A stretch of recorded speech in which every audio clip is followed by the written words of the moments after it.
Now, our next or the fourth topic is how were these kingdoms administered? Children, first of all, what did not change from the earlier kingdom? Number one is land revenue was still important. Land revenue was still important for the rulers. And number two is the village. The village was the basic unit of the administration. Clear? So, what changed? There were many developments. Kings took many number of steps to win the support of powerful men. What kind of powers were there? Economically, socially, political and military strength could be important. We will understand these with the help of chart. Clear? What steps were taken to win our powerful men? Number one is hereditary post. Number two is more than one post for one person. Number three is important men had a say in local administration. First step is hereditary post. Some important posts were now hereditary. Hereditary means son succeeded father's post. Fathers for these posts. For example, Harisena. Harisena was a Mahadandanayak and he was, Mahadandanayak means chief judicial officer, like his father. Means before Harisena, his father was also a chief judicial officer, and Harisena was also a Mahadandanayak like his father. Means this post is hereditary. Second is more than one post for one person. We will take again the example of Harisena. Being a Mahadandanayak, he was also a Kumar Amatya. Kumar Amatya means an important minister. And he was also a Sandhi Vigrahika. Sandhi Vigrahika means minister of war and peace. Means at one time, Harisena handled three posts. Number one is Mahadandanayak, number two is Kumar Amatya, and number three is Sandhi Vigrahika. Third step is important men had a say in local administration. These included the Nagar Shreshti. Nagar Shreshti means chief banker or the merchant of the city. Sarthvaha. Sarthvaha means the leader of the merchant caravans. Pratham Kulika. What is the meaning of Pratham? Pratham means first, means head of the chief craftsman. Now, what were the effect of policies? These policies were very effective, but sooner or later, some of these powerful men grew strong to set up an important kingdom. Now, next we will study about a new kind of army.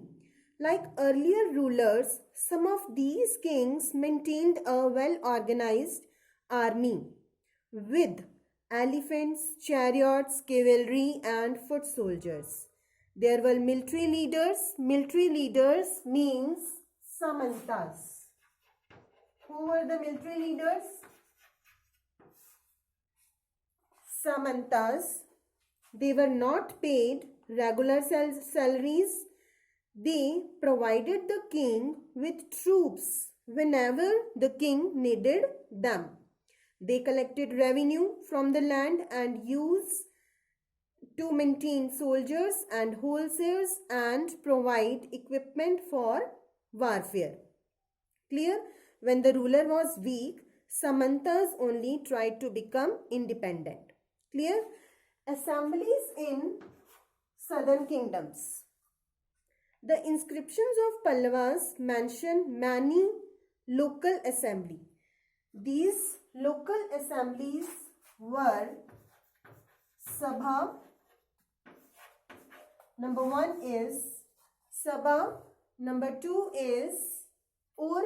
And number 3 is Nagaram. Clear?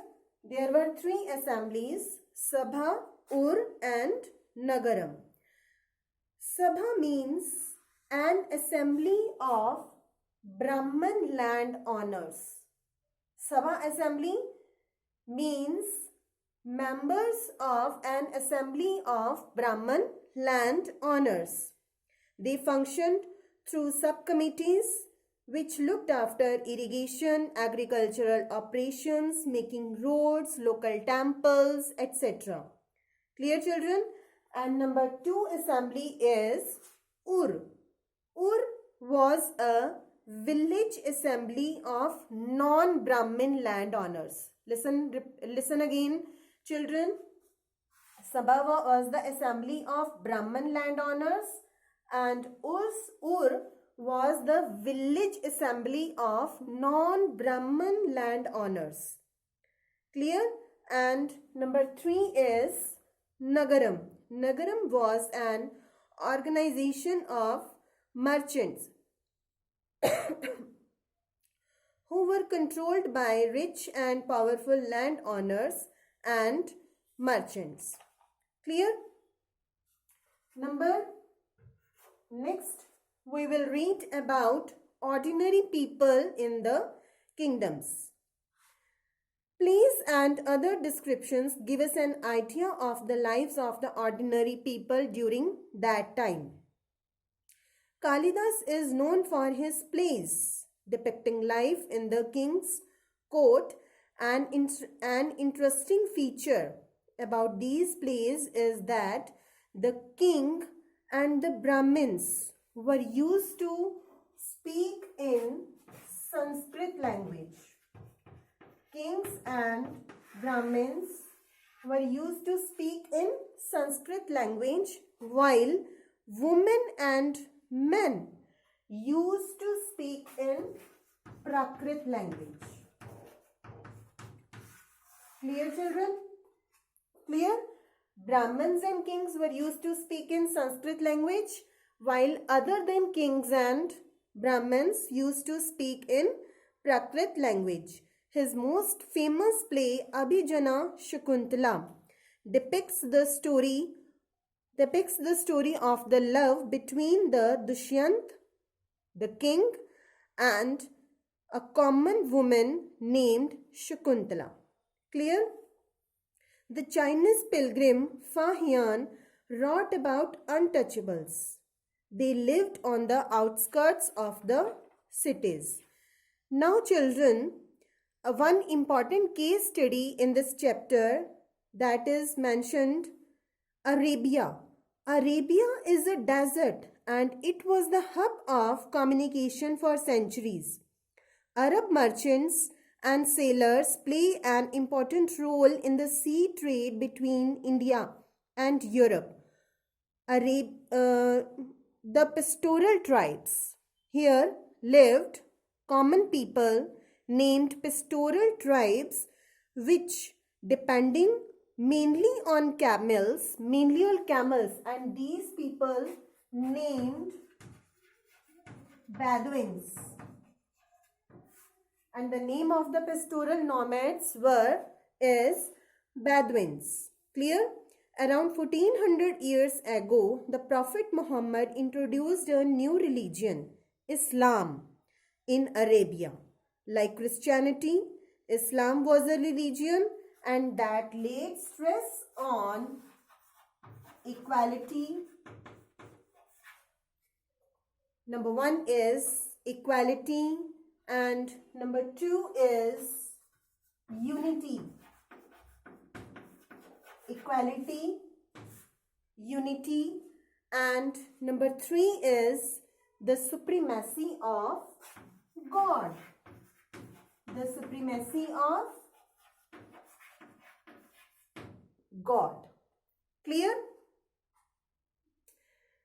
Within 100 years, Islam spread to North Africa, Spain, Iran, and India, who were Arab sailors who were already aware of the coastal settlements of the subcontinent, and they brought the new religion with them to India.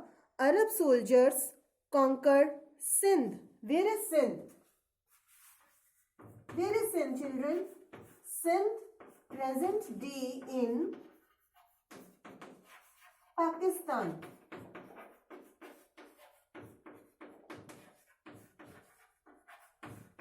Present day in Pakistan. Arab soldiers conquered Sindh, the part of the Pakistan, about 1300 years ago. So children, this completes this explanation of the chapter number 10 from history, that is New Empires and Kingdoms. I hope you understood it. Thank you.